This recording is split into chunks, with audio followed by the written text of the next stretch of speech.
Hey, welcome back. My name is Arav Soni, and this is a course for Microsoft Excel for data analysts. And today we're going to start with detect errors and audit formulas in Microsoft Excel. So without wasting any more time, let's get started. Alright, so here is a course overview. We are going to go over implementing error checking features using if error and is error functions and troubleshooting formulas with formula auditing tools.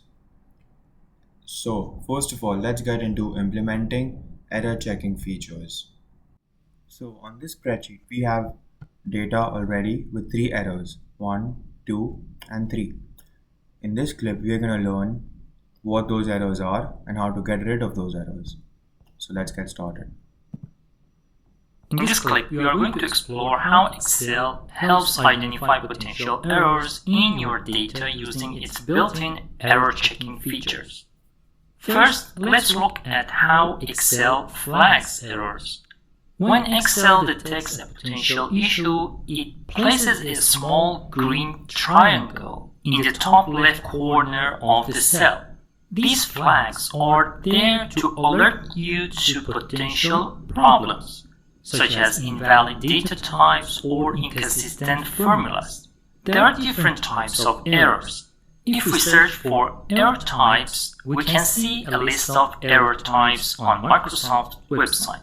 Some of these errors are null, division by zero, value, reference, name, num, NA, getting data, and for anything else we have NA. As an example, we have a couple of errors here in this sheet. First, we have division by zero. This error occurs when we divide a value by zero. In the next cell, there is no error, but we have the green triangle on the top left corner, because here in the formula we have an empty cell. And we have the value error, which means that there is something wrong with the value in the formula. So when I click on this yellow triangle, there is a pop-up. And this provides some details about the issue, in this case, error in value, which is what the error is. And it offers some options. We have the option for help on this error, or trace error, ignore error, edit in formula bar, and error checking options. When we click on help on this error, we have a pop-up window open that provides some help regarding this error. If we click on trace error, it shows where the error is coming from or what the formula is and how it is calculated. If we click on ignore error, the error is going to go away in cases if it's intentional or irrelevant. Edit in formula bar is going to let us edit the formula in the formula bar to fix the error. And last option lets us customize the error checking feature in Excel based on our needs. So if we click on this option, we can see that we have lots of different rules for error checking in Excel. You can enable or disable specific error checks by selecting or deselecting them. For example, if you want to disable the error checking for empty cells that are being referenced by the formulas, you can simply uncheck that rule, which is this option. Now let's close this error checking options window, and we can see that the second error is gone because it is referring to an empty cell. So this is how you can customize the error checking in Excel. Now let's look at how we can use if error and is error functions to make going through large datasets a little easier. In this clip, we're going to explore how to handle and manage errors in Excel formulas using if error and is error functions. Let's start by looking at a scenario. We want to calculate the total revenue for a transaction by multiplying the quantity by the price. So in the new column, we're going to create this formula, equal the quantity multiplied by the price. And then we enter.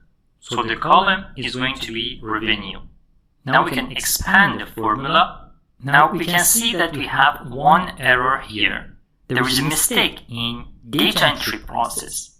If someone accidentally entered the word 1 instead of the numeric value in the quantity field, Excel is going to throw the value error because it cannot multiply the text and numbers. And this error disrupts the flow of our calculations.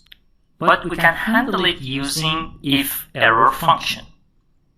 The if error function allows you to catch any error that occurs in the formula and replace them with a custom value.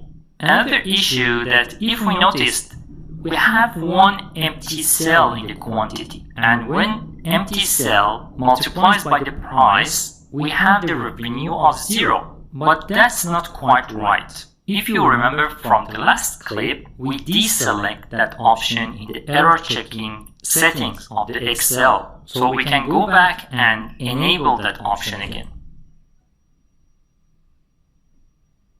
And now we have this error as well. Now let's go to the formula bar and we are going to enter if error. Then we are going to need the formula, which is quantity multiplied by price, and then comma. Then we are going to specify a message that is going to show in case of an error occurring. So we can enter check data and then we enter. Now let's expand this formula to other cells as well. Now instead of displaying the error like value error, Excel shows check data as the result. And this is going to let us know that there is an error without breaking the overall calculations. In addition to if error, you can use the is error function to check the errors in your formulas. It just simply returns true if there is an error and false otherwise. Let's write our formula in its original form, which is going to be quantity multiplied by price. Now we expand this formula and in a new column, we write equal is error and then we select the result of our formula. Now we expand this to all other cells and we can see for the locations that we have error, the value is true. Now how is it useful? For one scenario, this sheet has lots of data and if we want to know where the error occurred, we have to scroll through all our data and check them one by one. So to avoid checking the errors one by one, we can simply write the formula to count them. We can write count if in this column if the value is true, and the value is 3. So we know that in this sheet there are 3 errors in our data. Now let's look at the last concept, that is formula editing tools, which will help us troubleshoot the problem by locating and visualizing the error.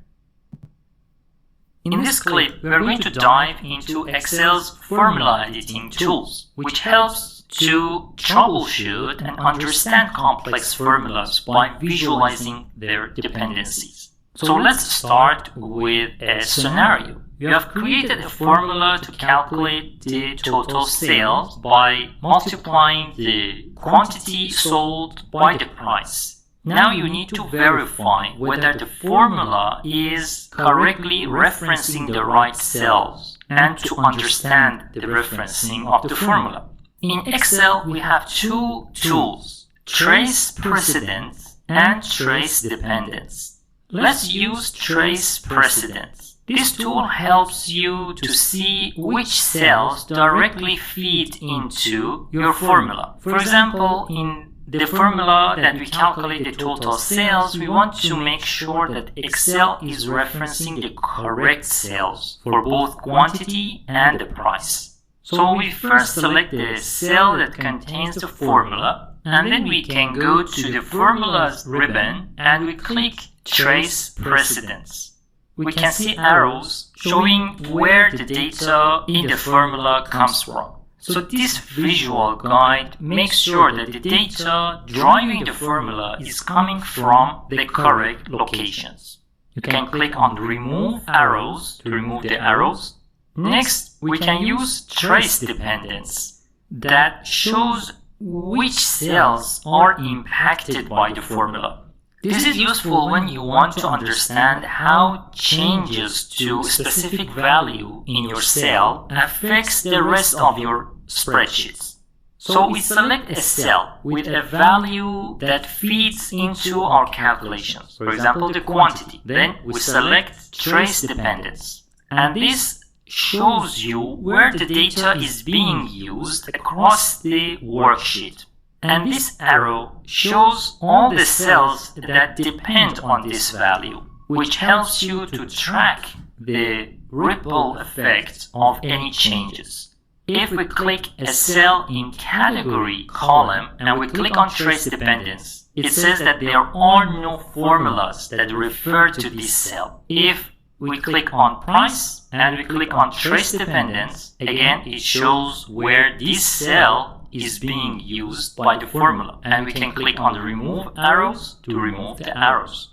Now let's assume that we have two sheets in our worksheet and we calculate the revenue in this sheet instead of the original one. So we write the formula, which is the quantity on this sheet multiplied by the price on this sheet. We click enter, and we have the results on this sheet. Now we click on these results and we click on trace precedence, and this shows that there are cells on different sheets that feed the data into the formulas. And now let's click on the quantity and click on trace dependence. You can see that it shows, in addition to the revenue formula that is calculated on this same sheet, there is another one in another sheet. Okay, so that was detecting errors and editing formulas in Microsoft Excel. Hope you liked the video and you got the most out of it. Now, and stay tuned for next week while we go over summarizing data in Microsoft Excel.